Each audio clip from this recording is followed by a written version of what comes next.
Shalom saudara-saudara sekalian, dimanapun saudara berada, saya bersyukur untuk bisa membagikan kebenaran firman Tuhan pada saat ini. Saya Paulus Surya, saya pendeta yang mengembalakan gereja di Westminster Presbyterian Church di kota Perth, Australia. Firman Tuhan yang akan saya bagikan pada saat ini adalah terambil dari Amsal pasal 12 ayat 21. Amsal pasal 12 ayat 21. Demikian firman Tuhan. Orang benar tidak akan ditimpa oleh bencana apapun, tetapi orang fasik akan senantiasa celaka. Orang benar tidak akan ditimpa oleh bencana apapun, tetapi orang fasik akan senantiasa celaka. Mari sebelum kita merenungkan kebenaran firman Tuhan ini, kita bersatu di dalam doa. Kami mengucapkan syukur kepadamu ya Tuhan, untuk kesempatan kami dapat beribadah bersama-sama kepadamu. Kami saat ini sudah membaca bagian daripada firman-Mu, dan kami mau merenungkannya.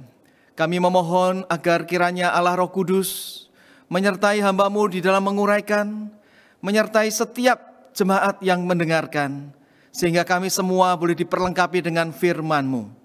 Dan biarlah firman-Mu boleh benar-benar menjadi pelita bagi kaki kami dan terang bagi jalan kami. Kami memohon semua ini di dalam nama Tuhan Yesus Kristus, Tuhan dan Juru Selamat kami yang hidup. Amin. Saudara-saudara, Amsal 12 ayat 21 ini mengatakan bahwa orang benar tidak akan ditimpa bencana apapun, tetapi orang fasik akan senantiasa celaka. Saudara, siapa yang dimaksud dengan orang benar di sini? Saudara, orang benar di sini adalah orang yang dibenarkan karena imannya kepada Tuhan. Dan itu berlaku baik bagi orang-orang di perjanjian lama, orang-orang di perjanjian baru, maupun setiap kita saat ini.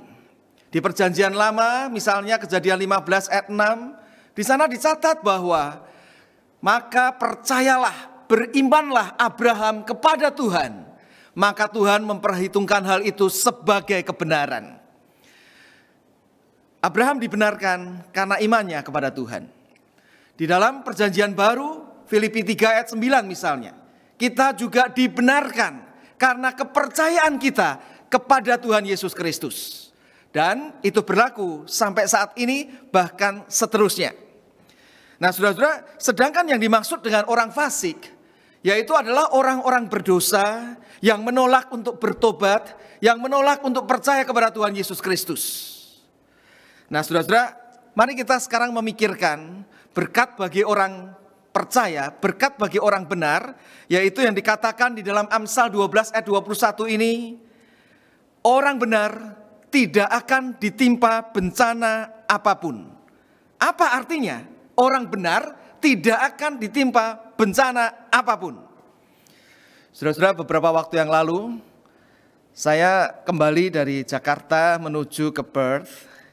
Saya naik pesawat yang duduknya itu 3 baris dan saya duduk di pinggir, di aisle, di pinggir jalan.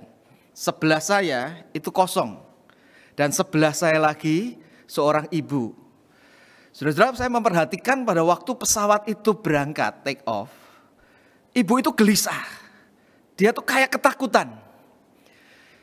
Pada waktu kemudian pesawat sudah mulai di atas, saya ajak bicara ibu itu. Saya ajak berkenalan, lalu dia bertanya siapa saya. Saya memperkenalkan diri sebagai seorang pendeta, saudara. Pada waktu ibu itu tahu bahwa saya adalah seorang pendeta, wajahnya itu berubah, saudara. Wajahnya berubah menjadi sukacita. Lalu saya tanya, loh Bu, kok kelihatan sukacita? Iya, tadi ini saya takut karena saya itu nggak biasa naik pesawat. Saya takut kalau pesawat ini ada apa-apa maka matilah saya takut. Tetapi karena sekarang saya tahu ada Bapak Pendeta, orang benar, maka pesawat ini pasti aman, nggak akan kecelakaan. Saudara-saudara, apakah yang dimaksud dengan orang benar tidak akan ditimpa bencana? Itu seperti ini. Saya pernah melayani di kota Surabaya. Selesai pelayanan, maka beberapa pengurus gereja mengajak saya untuk makan kepiting. Nah, saudara-saudara, kepiting yang dipesan itu ada kepiting telur, begitu banyak dipesan. Lalu saya sengaja makannya itu jangan banyak-banyak, saya takut kolesterol. Tapi ternyata saudara-saudara ada seorang pengurus di situ yang terus mengambilkan buat saya. Saya belum selesai, saya diambilin. Saya belum selesai, saya diambilin. Saya bilang, "Loh Pak, jangan Pak, nanti saya ini kena kolesterol, kebanyakan." Bapak itu mengatakan, "Bapak pendeta masih muda dan pendeta kok kena kolesterol?" Ya enggak lah, pasti sehat terus. Saudara-saudara, apakah yang dimaksud dengan orang benar tidak akan tertimpa bencana itu seperti ini? Atau saudara-saudara juga mungkin kita mendengar bahwa ada seorang pengkhotbah yang berkata di tengah-tengah COVID-19 ini mengatakan bahwa virus corona itu memiliki mata. Tidak mungkin dia menyerang orang-orang percaya sejati, tetapi hanya akan menyerang orang-orang yang fasik, orang-orang yang tidak benar, orang-orang yang tidak percaya Tuhan. Saudara-saudara, apakah benar demikian? Saya memiliki seorang rekan, seorang pendeta yang begitu baik melayani Tuhan, ternyata terkena COVID-19. Hanya dirawat kurang lebih seminggu, lalu meninggal dunia. Apakah lalu kita katakan bahwa dia bukan orang benar, saudara-saudara? Seorang yang terkenal penulis buku, judul bukunya misalnya No One But God, Seeking Allah, Finding Jesus. Orang yang namanya Nabil Qureshi, dia seorang yang cinta Tuhan, umur sekitar 30 lebih sedikit. Dia terkena kanker dan kemudian dia tidak survive, lalu meninggal. Apa artinya saudara-saudara? Orang benar tidak akan ditimpa bencana apapun kalau begitu. Nah saudara-saudara, untuk memahami kebenaran firman Tuhan ini, maka kita harus mengertinya di dalam 3 level pengertian. Pengertian yang pertama yaitu level pada umumnya, konteks dekat kitab Amsal itu ditulis, yaitu untuk kehidupan sehari-hari, kebenaran pada umumnya. Orang benar pada umumnya akan menghindari hidup yang sembrono, yang ngawur. Di dalam menggunakan perkataan mungkin, di dalam menggunakan matanya, telinganya, dalam hal kejujuran dan sebagainya. Sedangkan orang fasik seringkali hidupnya itu tidak hati-hati, sehingga akan tertimpa bencana. Misalnya saudara-saudara, di dalam pasal 12 ini juga, ayat yang ke-18, di situ dikatakan ada orang yang lancang mulutnya seperti tikaman pedang, tetapi orang bijak mendatangkan kesembuhan. Orang yang tidak hati-hati biasanya terjadi pada orang fasik, akan lancang mulutnya sehingga akan mengalami berbagai kesulitan, berbagai malapetaka dalam hidupnya. Itu dalam hal perkataan. Dalam hal penggunaan mata misalnya, Amsal 10 ayat 10 mengatakan, siapa mengedipkan mata menyebabkan kesusahan. Orang benar akan berhati-hati memakai matanya, orang fasik akan lebih sembrono di dalam memakai matanya. Saudara, saya pernah mendengar di dalam satu ceramah, ada seorang penceramah yang mengatakan, tahu tidak, survei mengatakan kalau ada 10 orang laki-laki yang sedang berkumpul di satu mall itu bincang-bincang, lalu lewatlah seorang wanita yang memakai pakaian seksi. Tahu tidak, survei itu mengatakan bahwa 8 daripada laki-laki itu akan melirik. Wah saudara-saudara, saya pikir persentasenya tinggi sekali ya. 8 dari 10 laki-laki akan melirik kalau ada wanita yang lewat. Saudara-saudara, saya berpikir masih lumayan ya, ada 2 orang, 20%.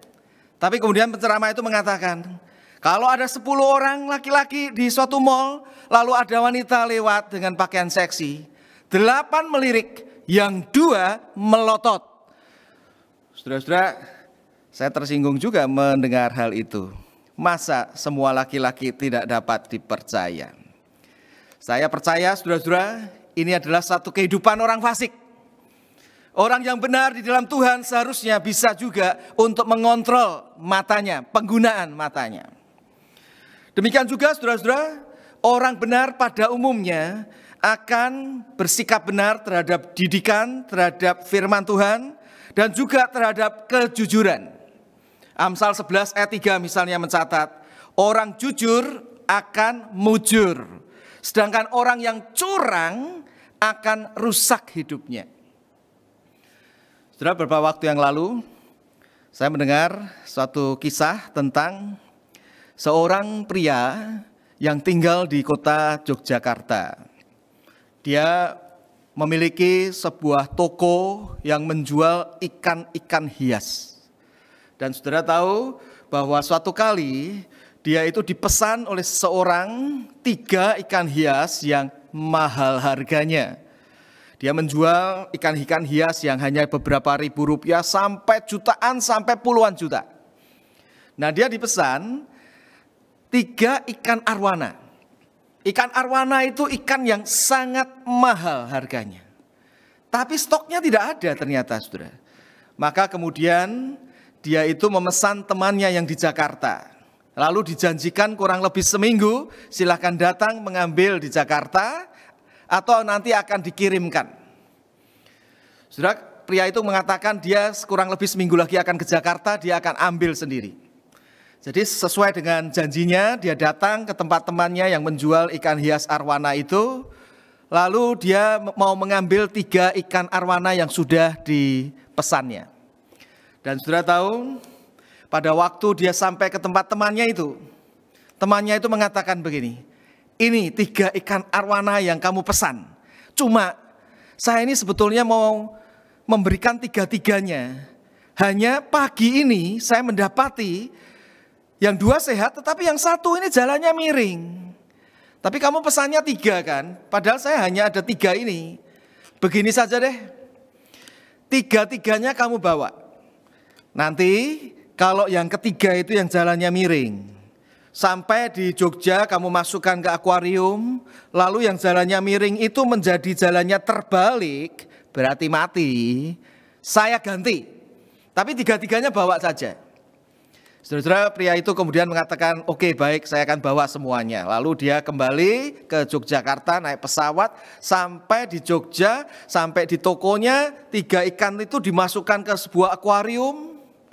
Heran saudara-saudara, rupanya ikan yang ketiga yang jalannya miring, menjadi jalannya lurus, menjadi sehat. Sepertinya karena naik pesawat, ikan arwana itu jadi senang dan jadi sehat, saudara-saudara. Jadi pada waktu sudah sehat, dia bercerita kepada teman-temannya pria itu di tokonya itu. Tahu tidak, ini sebenarnya ikan yang ketiga ini. Itu tadi sakit jalannya miring, tetapi sampai di sini ternyata sehat. Teman saya di Jakarta yang menjual sudah berpesan kepada saya, kalau nanti ikan ini mati, saya diganti dengan yang baru. Lalu beberapa teman di situ yang sebenarnya karyawan daripada pria ini mengatakan, bos, kalau memang temanmu ngomong begitu, bilang saja ikan yang ketiga itu mati. Kan dia nggak tahu, kita nanti diganti, kita langsung bisa untung puluhan juta. Saudara-saudara, kalau saudara menjadi pria ini, mau menuruti nasihat ini atau tidak? Kira-kira mau menuruti tidak? Mungkin karena hanya puluhan juta, kita masih berpikir-pikir ya. Kalau puluhan miliar rupiah, lain lagi mungkin ya. Jadi saudara-saudara, pria itu kemudian pikir, iya ya, kalau saya bohong, saya dapat untung. Tapi masa saya orang Kristen, saya bohong. Tapi kalau saya jujur, aduh ini ada satu keuntungan besar, saya lewatkan. Jadi bohong atau jujur ya? Bohong atau jujur ya?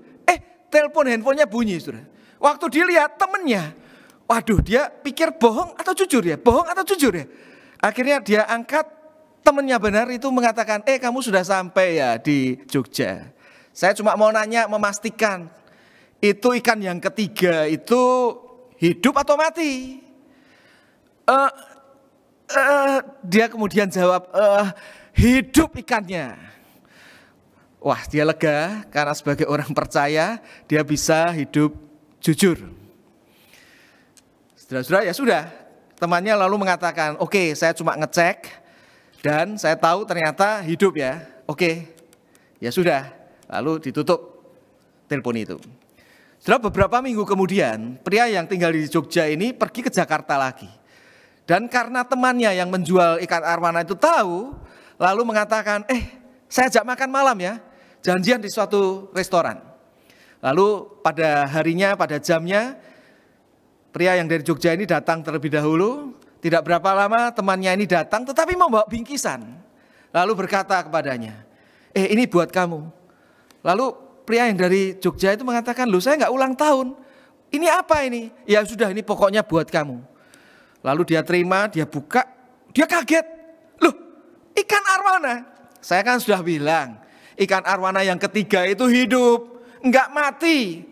Lalu temannya itu mengatakan, iya nggak apa-apa. Saya sudah pikir itu seperti mati, jadi saya ini kasih bonus kepada kamu. Saudara-saudara, rupanya orang yang jujur sebagai orang percaya mau hidup jujur, ada berkat Tuhan tersendiri. Saudara-saudara, tentunya tidak selalu akan terjadi seperti ini. Tetapi jikalau kita itu sebagai orang benar, mau belajar hidup hati-hati mentaati firman, maka pasti ada berkat Tuhan tersendiri. Orang benar tidak akan ditimpa bencana apapun, orang fasik akan senantiasa celaka. Kebenaran pada level pertama adalah kebenaran pada umumnya.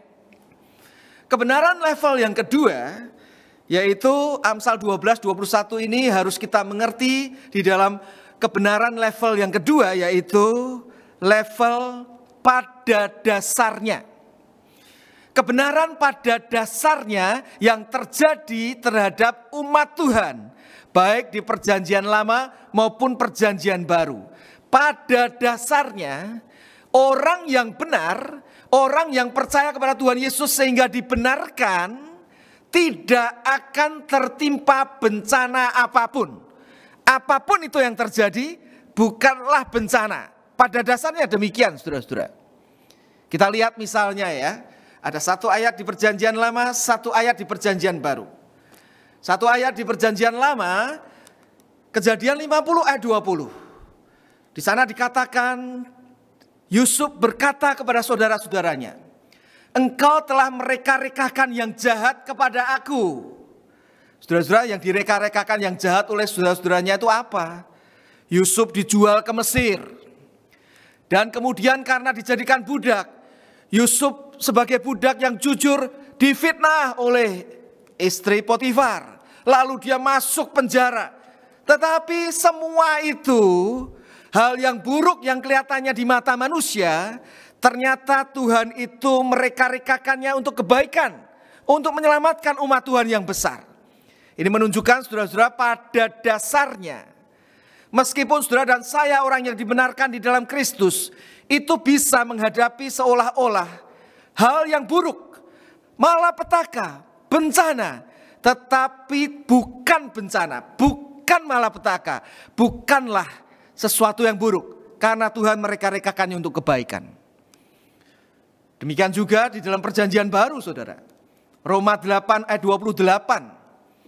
Di sana dikatakan bahwa kita tahu sekarang bahwa Allah turut bekerja untuk mendatangkan kebaikan bagi setiap orang yang percaya kepadanya, yang terpanggil sesuai dengan rencana Allah. Saudara-saudara, ayat ini mau mengajarkan bahwa hal buruk di mata manusia bisa terjadi. Hal yang baik juga bisa terjadi. Hal buruk, baik, itu semuanya Tuhan turut bekerja untuk mendatangkan kebaikan bagi saudara dan saya. Dengan demikian, saudara-saudara, sebenarnya pada dasarnya memang benar yang dikatakan Amsal 12 ayat 21 ini. Orang benar tidak akan ditimpa bencana apapun. Karena pada dasarnya Allah turut bekerja untuk mendatangkan kebaikan bagi saudara, bagi saya yang percaya kepadanya. Saudara-saudara, saya suka untuk menceritakan kejadian yang dialami oleh anak saya pada waktu dia berumur sekitar 8 tahun. Anak saya perempuan pada waktu berumur 8 tahun, adiknya berumur sekitar 4 tahun. Suatu kali saya pergi ke sebuah toko buku Kristen di kota Perth di mana saya tinggal. Pada waktu saya pergi ke toko buku itu, saya melihat ternyata di satu meja yang disediakan di situ ada coloring competition, ada lomba mewarnai. Saya ingat anak saya yang perempuan suka untuk mewarnai. Maka kemudian saya mengambil satu gambar yang perlu diwarnai di usianya, sesuai usianya. Lalu saya bawa pulang. Waktu pulang saya panggil anak saya, mau ikut lomba mewarnai enggak? Kalau menang nanti bisa mendapatkan CD-CD video Kristen, buku-buku Kristen. Wah, dia senang sekali. Dia mengatakan gak usah ada hadiahnya juga gak apa-apa karena dia senang untuk mewarnai. Kemudian dia mengambil alat-alat pensil berwarnanya. Dia warnai tidak sampai setengah jam saudara, sudah selesai. Lalu dia katakan, Daddy, cepat ikutkan ke lomba mewarnai itu. Saya katakan masih beberapa minggu, taruh saja di meja dulu. Saudara, lalu ditaruh di meja, dia masuk kamar. Pada waktu dia masuk kamar, rupanya adiknya yang umur sekitar 4 tahun, itu juga mau ikut mewarnai. Tapi saya memang tidak ambilkan karena tidak ada di usianya. Dia ambil pensil berwarna, lalu dia mulai mencoret akan kertas gambar yang sudah diwarnai itu. Pada waktu dia coret beberapa coretan, kakaknya itu keluar dari kamar, kaget lihat hal itu, langsung berteriak, "Stop!" Adiknya kaget lalu berhenti. Kakaknya lihat, aduh ternyata sudah ada coretannya. Lalu dia nangis karena gambar yang sudah diwarnai baik-baik dicoret oleh adiknya. Saudara-saudara, tatkala anak saya yang besar itu menangis, istri saya mengatakan, "Coba kamu jangan nangis, pikirin itu coretan diapain." Lalu saudara-saudara tahu tidak, anak saya itu mengambil pensil berwarna lagi. Lalu coretan itu dicoret.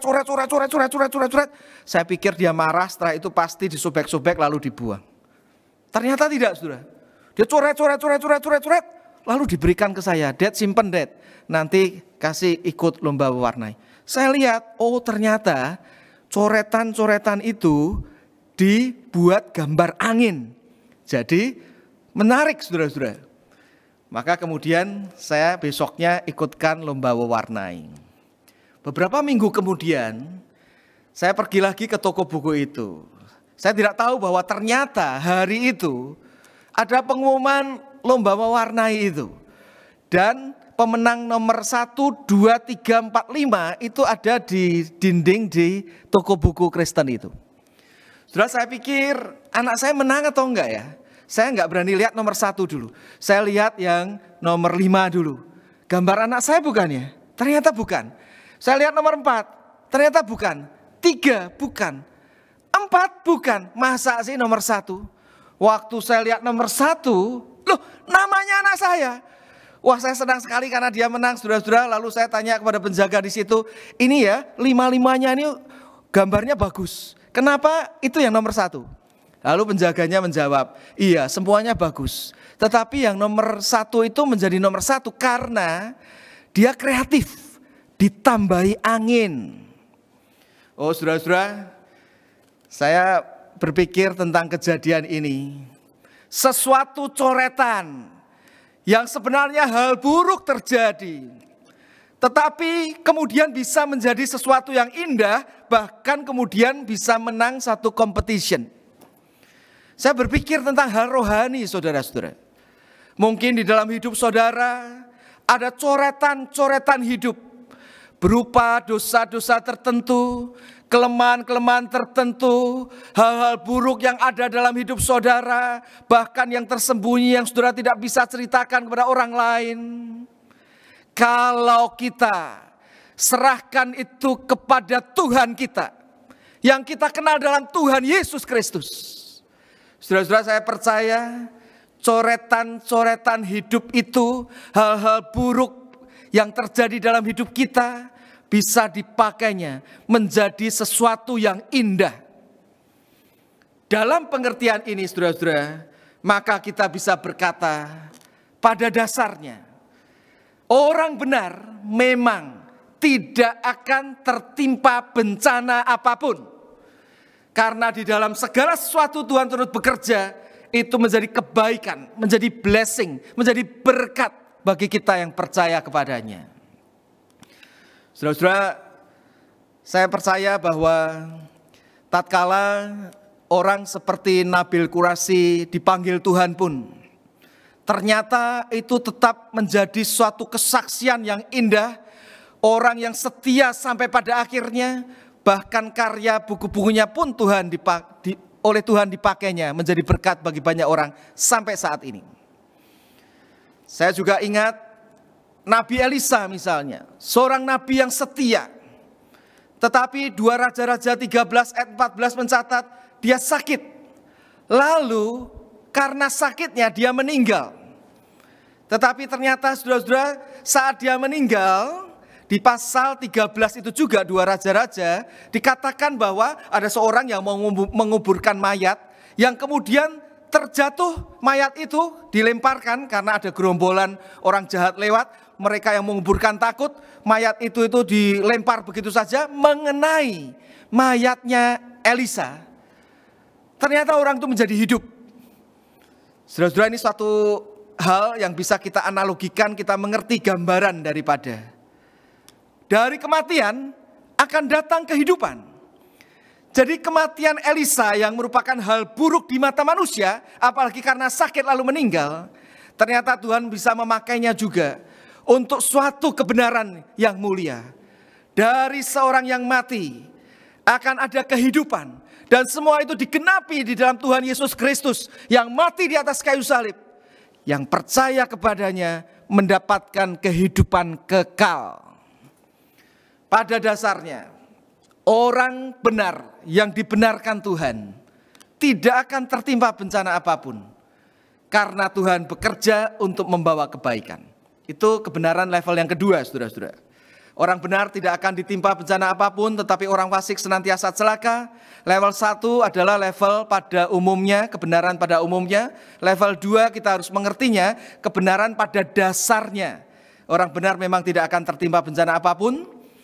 Dan saudara-saudara, level yang ketiga itu yang berhubungan dengan kekekalan.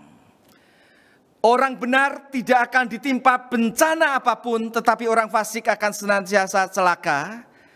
Berhubungan dengan hidup di dalam kekekalan, saudara. Orang yang dibenarkan di dalam Tuhan Yesus Kristus memang tidak akan tertimpa bencana terbesar, yaitu murka Allah, hukuman neraka selama-lamanya. Kenapa, saudara-saudara? Karena hukuman yang seharusnya ditimpakan pada saudara dan saya yang percaya kepada Tuhan Yesus Kristus sudah ditanggung, digantikan oleh Tuhan Yesus pada waktu di atas kayu salib. Saudara, saya ingat di masa COVID-19 ini, beberapa waktu yang lalu negara Italia itu sangat banyak orang yang terkena sakit bahkan meninggal karena virus corona ini. Ada satu kesaksian seorang yang sudah berumur 72 tahun terkena virus corona. Lalu ada orang yang memberikan ventilator karena mungkin cukup mahal atau dia tidak kebagian. Dia diberikan ventilator supaya bisa tertolong, alat pernafasan. Tapi saudara-saudara, dia hanya memakai sebentar. Lalu apa yang dilakukan? Dia pergi ke rumah sakit karena dia melihat begitu banyak orang terkena virus corona. Dan di rumah sakit itu dia tahu banyak orang yang tidak memiliki alat pernafasan. Lalu dia menitipkan kepada dokter di situ. Berikan kepada orang muda yang tidak kebagian ventilator, berikan. Dan dokter itu berjanji memberikan kepada anak muda dan betul-betul diberikan.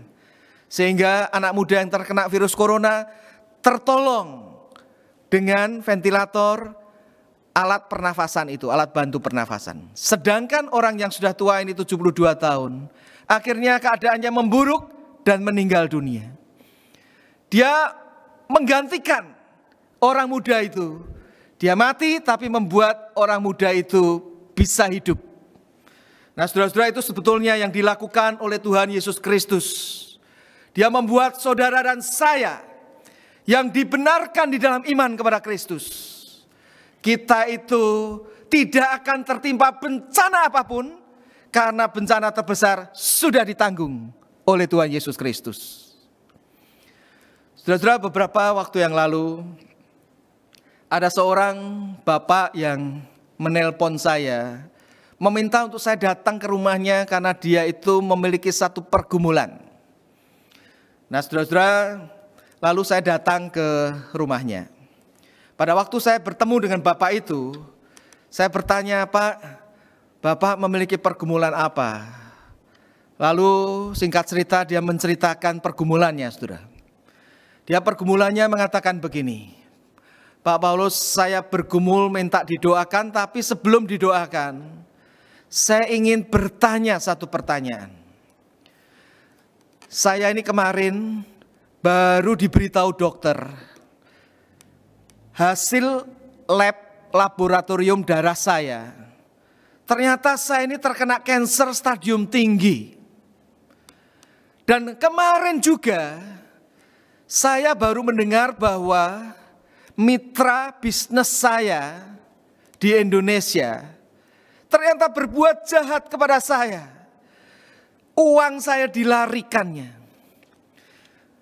Berarti saya ini bertubi-tubi mengalami akan penderitaan, kejahatan dari teman saya, sakit, kanker, kanker yang stadium tinggi, berarti sebentar lagi saya akan mati." Pertanyaan saya, Pak Paulus, kenapa ya Tuhan izinkan hal ini terjadi? Bukankah saya ini sudah melayani Tuhan bertahun-tahun? Pak Paulus tahu kan, saya juga mendukung pembangunan gereja di Indonesia, saya menolong misi dan sebagainya. Kenapa ya Tuhan izinkan semua ini terjadi? Saudara-saudara, pada waktu saya ditanya hal ini, saya kemudian berdoa dalam hati, dan saya kemudian menjawab bapak itu. Saya mengatakan, "Pak, masalah tentang sakit penyakit itu bisa menimpa memang orang yang percaya dan yang tidak. Masalah kita itu dijahati orang sehingga kita menderita, itu juga bisa terjadi pada orang percaya kepada Yesus seperti Bapak dan saya, maupun yang tidak percaya kepada Tuhan Yesus. Dan juga soal kematian itu akan terjadi kepada semua orang, orang percaya maupun tidak. Tetapi Pak, ada satu pengharapan yang bisa kita pegang selalu sebagai orang yang percaya kepada Tuhan Yesus. Karena di dalam kekristenan kita tahu bahwa sudah ada satu pribadi yang juga mengalami penderitaan karena kejahatan orang lain. Bahkan juga penderitaan akan menanggung hukuman yang seharusnya ditimpakan pada orang lain, ditanggungkannya kepadanya. Bahkan firman mengatakan sakit penyakit kita pun ditanggungnya. Dan dia juga mengalami kematian. Tetapi dia sudah mengalahkan semuanya itu. Dia bangkit kembali.